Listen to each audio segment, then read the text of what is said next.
ရင်တင်ဆက်ပေးနေကြအမျိုးသမီးတွေအတွက်ချမ်းသာပျော်ရွှင်လှပကျန်းမာဆိုတဲ့အစီအစဉ်လေးကိုအဓိကထားပြီးတင်ဆက်ပေးနေတာဖြစ်လို့နီနီတို့ရဲ့ channel လေးကိုဆက်လက်ဆောင်မြော်ပေးဖို့ပြောချင်ပါတယ်ဒီနေ့မှာတော့နီနီကပေါ့နော်အခုဖြစ်နေတဲ့လုံးဝကိုအပြောင်းလဲမြန်တဲ့ကဘာကြီးကိုလက်ရောညီထွေဖြစ်ဖို့ဘလို့တွေလုပ်ရမလဲပေါ့နော်ဒီကောင်းစံလေးနဲ့ပြောပြပေးချင်ပါတယ်ဘာဖြစ်လို့လဲဆိုတော့လူဆိုတာနှစ်ခုလုံးကိုရွေးချယ်လို့တော့မရဘူးတစ်ခုကိုရွေးချယ်ရင်တစ်ခုကိုစွန့်လွှတ်ရမယ်ဒါပေမဲ့ကိုကအခုခေတ်ကြီးမှာအဲ့လိုမဟုတ်တော့ဘူးနှစ်ခုလုံးကိုရွေးချယ်လို့ရနေပြီဘယ်လိုမျိုးလဲဆိုတော့ဥပမာကွာလူတွေပြောကြတယ်မင်းရဲ့ငယ်ရွယ်မှုကနှစ်ခါပြန်မရဘူးပြောနေစမ်းမှာဟုတ်ပါတယ်ဒါပေမဲ့ဟိုအရင်တော့ဆိုရင်တော့ကိုကပြောနေမယ်ဆိုရင်ကိုယ့်ရဲ့ပန်းနိုင်တွေရောက်ဖို့ခက်ခဲတယ်မယ်ဘာဖြစ်လို့လဲဆိုတော့ပန်းနိုင်တွေရောက်ဖို့စူးစမ်းတဲ့အချိန်မှာပင်ပန်းတာတွေရှိမယ်အဆင်မပြေတာတွေရှိမယ်အခက်အခဲတွေရှိမယ်အဲ့လိုမျိုးတွေကြုံရရင်ပျော်ဖို့ဆိုတာမသေးကြဘူးပေါ့နော်တကယ်လို့ပြောနေမယ်ဖြစ်တယ်လို့ကိုပေါ့မျောနေမယ်ဆိုလို့ရှိရင်ခဏတာတော့ပျော်ရှင်ရမယ်ဒါပေမဲ့ကိုယ့်ရဲ့ပန်းနိုင်တွေရောက်ဖို့မဖြစ်နိုင်ဘူးပေါ့နော်ရေတို့ပျော်ရွှင်မှုလေးတွေတော့ရမယ်လှုပ်တစ်ခုကို24နာရီကြီးလှုပ်เสียမလို့ဘူးစင်စစ်မဖြတ်လှုပ်နေဖို့တော့လိုတယ်ကိုကဒီလုပ်ငန်းတစ်ခုကိုတစ်နေ့ကိုတစ်နာရီအချိန်ပေးမယ်ဆိုရင်တစ်နာရီကိုပန်းနိုင်သွားမဲ့လမ်းမှာကိုကဒါကိုတစ်နာရီနေ့စဉ်လုပ်မယ်ဆိုကိုတစ်နာရီနေ့စဉ်နေတိုင်းလုံးမပြတ်မကွက်လို့ဘာမှအကြောင်းပြချက်မပေးနဲ့ဒီလိုမျိုးလှုပ်သွားရုံပဲနောက်တစ်ခုကကြတော့ပျော်ရမယ်ဆိုတဲ့ကိစ္စပျော်ရမယ်ဆိုတဲ့ကိစ္စမှာနေတိုင်းကြီးပျော်ရမှာတော့မဟုတ်ဘူးတငယ်ချင်းတွေလာတယ်ပျော်လို့ရတယ်ဒါပေမဲ့ကိုယ့်ရဲ့အလုပ်ကိုမထိခိုက်စေနဲ့ဒီလိုမျိုးကြားထဲမှာပေါ့နော်တင်းလျောက်ပတ်တဲ့ဟိုစဉ်းစားဆင်ခြင်နိုင်စွမ်းအလဲလက်ပေါ့လဲလက်လန်းစင်လို့ပြောရမလားဒါမျိုးအုံနောက်ရှိဖို့လိုတယ်ဘာဖြစ်လို့လဲဆိုတော့အကုန်လုံးကပေါ့နော်လိုက်ရောညီထွေဖြစ်နေဖို့လိုတယ်အဲ့လိုမှမဟုတ်ရင်ကိုပဲကြံခဲ့မှာကိုပဲတစ်ခုကိုလွတ်ပြီးတစ်ခုကကိုယ့်ဘက်ကလွတ်သွားမှာဒါကြောင့်မလို့ကိုကအလုပ်လဲလုပ်ရမယ်ပျော်အောင်လဲနေရမယ်တစ်ဖက်မှာစီဝါရေးလဲဖြစ်နေရမယ်ဒါမျိုးဖြစ်နေဖို့လိုတယ်ဟိုမနေ့ကပြောခဲ့တဲ့ဗီဒီယိုထဲမှာပါတယ်တူမက်နော်လေမေးရဖူးဆိုတဲ့အတိုင်းပဲပေါ့နော်ဟိုအရာရာကိုအခြေအနေနဲ့အချိန်ခါကိုကြည့်ပြီးတော့လောက်တက်ရမယ်အခုဖြစ်နေတဲ့ဘေးနဲ့ပတ်သက်ပြီးတော့ပေါ့နော်ငလင်ဘေးနဲ့ပတ်သက်ပြီးတော့ပြောချင်တာလေလူတွေအခုပြောနေကြတယ်ဘေးအောင်မှမမက်မောနဲ့ဘေးအောင်ကိုချစ်ရမယ့်အချိန်မှာဝအောင်ချစ်ပေါ့နော်သွားစရာရှိရည်သွားထားသူပြောတာတွေကမမှန်ဘူးမဟုတ်ဘူးမှန်တယ်အဲ့ဒီလိုတစ်ဖက်လိုပဲတစ်ထက်မှာပြောထားတဲ့အမတယောက်ရှိတယ်ဗီဒီယိုတစ်ခုတက်လာတယ်ပေါ့နော်သူ့အဖေတွေသူ့အဖွားတွေ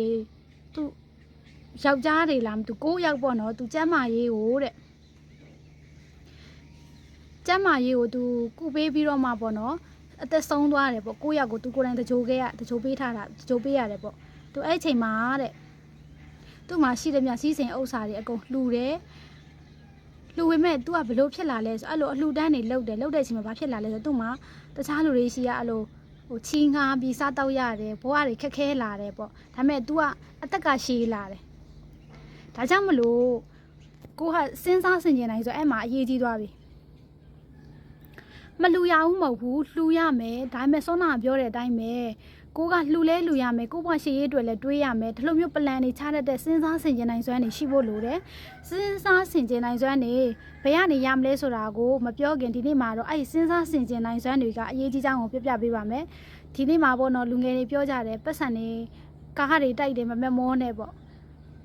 ဒါတွေကိုမမက်မောနဲ့လို့မပြောပါဘူးမမောပါလို့မပြောပါဘူးဒါကကိုယ်စိတ်နဲ့ပဲဆိုင်တယ်ဒါပေမဲ့ကိုဘွားရှည်ရေးကိုမိသားစုရှည်ရေးဥပမာအခုပြောပြမယ်ငလင်ဘေးဖြစ်တယ်ကွာကိုဆွေမျိုးဖြစ်တယ်မင်းဘာကူညီနိုင်ရလဲပတ်စံမရှိရင်မင်းဘာမှမကူညီနိုင်ဘူးဟုတ်တယ်လောအကူညီလို့ရတယ်ရပြီမဲ့အဲ့ဒီຢာကအဲ့လောက်ကြီးတင်မထီအောင်အတိကလိုနေတာငွေပဲဘာဖြစ်လို့လဲဆိုတော့အခုဖြစ်တယ်ကွာမင်းကသွားကူညီတယ်သွားကူညီတော့စိတ်မကောင်းဖြစ်လိုက်တာစိတ်ကိုယ်တာဖြည့်သိမ်းပေးနိုင်မလိမ့်မယ်ဒါပေမဲ့သူတို့ရဲ့ဆုံးရှုံးနေနာမှုတွေကဒီစိတ်တစ်ခုနဲ့မပြီးသွားဘူးဒီနေရာမှာအစားထိုးနိုင်မဲ့အရာတစ်ခုခုရှိလာမှသူတို့ရဲ့စိတ်တွေကဒဏ်ရာတွေကနည်းနည်းတက်တာမှာဒါကြောင့်မလို့ကိုက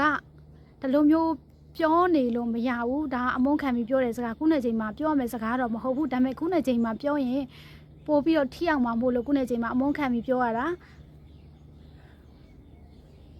ဒါကြောင့်မလို့စဉ်းစားဆင်ခြင်နိုင်စွမ်းနေရှိပါဘယ်လိုအရာမျိုးမှမဆိုလူငယ်တို့မပြောနဲ့မပြောဘူးပတ်စံမရှာပတ်စံမက်ပါလို့မပြောဘူးဒါပေမဲ့မိတ်တဲ့လောက်ကိုတော့မက်ပါပြောတဲ့လောက်ကိုပြောပါ စဉ်းစားဆင်ခြင်နိုင်ဆိုရင်အတိုင်းအတာတစ်ခုဆိုတာရှိပါတယ်ဒီလိုအရာတွေနဲ့သွားပါဘာဖြစ်လို့လဲဆိုတော့လူအသက်ကဘယ်လောက်ထိနေရမယ်လို့မပြောနိုင်ဘူးကြီးလာမှဒုက္ခတွေရောက်နေတယ်ဆိုလို့ရှိရင်ဒီငွေကြီးတစ်ခုဆိုတာရှိမနေရင်ကိုယ့်ဘဝအာမခံချက်ရှိမနေရင်အဆင်ပြေမှာမဟုတ်ပါဘူးဘယ်သူမှလည်းကိုဒီလိုမျိုးကြီးပေါ့နော်တင်းကျွေးထားနိုင်မှာမဟုတ်ဘူးဘာဖြစ်လို့လဲဆိုတော့ဒါကလူအသက်တစ်ချောင်းကယ်ဖို့ဆိုတာကဒါလူသိတဲ့အတိုင်းပဲကိုမိဘဆွေမျိုးတယောက်ယောက်နေမကောင်းကြမ်းမှာဖြစ်ရင်တော့အော်နေမကောင်းဖြစ်နေတာလားဆိုတဲ့စိတ်ကလေးနဲ့ဒီတိုင်းသွားလို့မရဘူးကိုကသူတို့ရဲ့လိုအပ်တဲ့လိုအပ်ချက်လေးကိုဖြစ်ပြီးငွေဆိုတာလိုပါတယ်နှစ်ခုလုံးကိုလက်လွတ်ဆုံးရှုံးမခံပါနဲ့ဒါကြောင့်မလို့ကိုကအကုန်လုံးပေါ့နော်ကိုဘွားမှာပေးလာတဲ့100 ရာခိုင်နှုန်းကြီးကိုတော့ရအောင်ယူနိုင်မှာမဟုတ်ပါဘူး80 ရာခိုင်နှုန်းလောက်ထိကိုရအောင်ယူပါအဲ့ဒီစဉ်းစားဆင်ခြင်နိုင်စွမ်းနေဆိုတာတွေက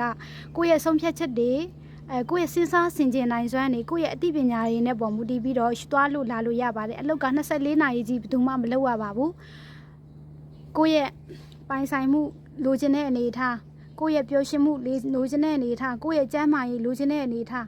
ကိုယ့်ရဲ့အလှပရေးရာလိုချင်တဲ့အနေအထားဒါတွေကကိုယ့်ရဲ့သွားတဲ့လမ်းပေါ်မှာပဲမူတည်တယ်ပြောကြလိုက်မယ်ပေါ့နော်အကုန်လုံးကိုပိုင်ဆိုင်ခြင်းလို့မရဘူးဆိုတော့ရပါတယ်လူကလှုပ်လို့ရှိရင်လူကြံရင်ဘာမှမခံနိုင်ပါဘူးဒါကြောင့်မလို့နီနီကတော့အကုန်လုံးကိုအဆုံးရှုံးမခံပါနဲ့အရင်ခက်ကတော့မှုန့်တော့ပါဘူးအကုန်လုံးကတိုးတက်လာပါပြီဘာပဲလိုချင်အကုန်ရတဲ့ခက်ကိုရောက်နေပါပြီဒါကြောင့်မလို့ပတ်စံပဲဖြစ်ဖြစ်ကျမ်းမာရေးပဲဖြစ်ဖြစ်ငွေရေးကြီးပတ်စံပဲဖြစ်ဖြစ်ကျမ်းမာရေးပဲဖြစ်ဖြစ်အလှပနဲ့ဆိုင်တာကိုပဲဖြစ်ဖြစ်ပျော်ရွှင်မှုကိုပဲဖြစ်ဖြစ်မက်တင်တလောက်ကိုမက်ပါတခုတည်းပုံမှာကြီးပဲအာယုံစိုက်ခံမနေပါနဲ့အဲ့လိုမျိုးတစ်ဖက်ထဲမှာကြီးပဲကိုကလုံနေမယ်အလုပ်ဆိုလဲလုပ်ကိုကြီးပဲစောက်ချလုံနေမယ်ဆိုရင်ကိုတယောက်တည်းပျော်ရွှင်တာတွေကိုယ့်ရဲ့ကျမ်းမာရေးတွေအများဆုံးထိခိုက်ပါလိမ့်မယ်ကိုပဲကြံခဲ့ပါလိမ့်မယ်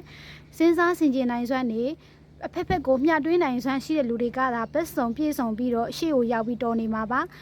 အကုန်လုံးသူ၄ခုလုံးလုံနေလို့နောက်ကျကြံခဲ့မယ်လို့မထင်ပါနဲ့ तू ကပိုးပြီးတော့ရှေ့ရောက်ပါလိမ့်မယ်ဘာဖြစ်လို့လဲဆိုတော့လောကကြီးမှာတစ်ခုတည်းပြေဆုံးယုံတဲ့အရာပြေဆုံးနေတဲ့လူတွေကပိုးပြီးတော့ကောင်းပါတယ်ဒီခုပြောချင်တာကတော့အလုံးကိုအတိုက်ခံလုပ်ပြီးပြောချင်တာမဟုတ်ပါဘူးကိုယ့်ရဲ့ဘဝမှာဆုံးရှုံးနေတာမှုတွေမရှိအောင်ကိုယ့်ရဲ့ပျော်ရွှင်မှုတွေ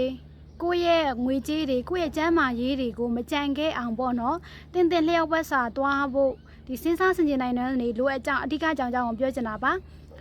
ဒီဗီဒီယိုလေးကလူချင်းမင်းတို့အတွက်အကျိုးတစုံတရာရှိတယ်ဆိုရင်ဒီနေ့ရဲ့ channel လေးကို like and subscribe လေးလုပ်ခဲ့ပေးဖို့တောင်းဆိုချင်ပါတယ်မန့်မှာလည်းလူချင်းမင်းတို့ပြောချင်တဲ့အကြောင်းအရာလေးတွေကိုမှန်ကပ်ပေးလို့ရပါတယ်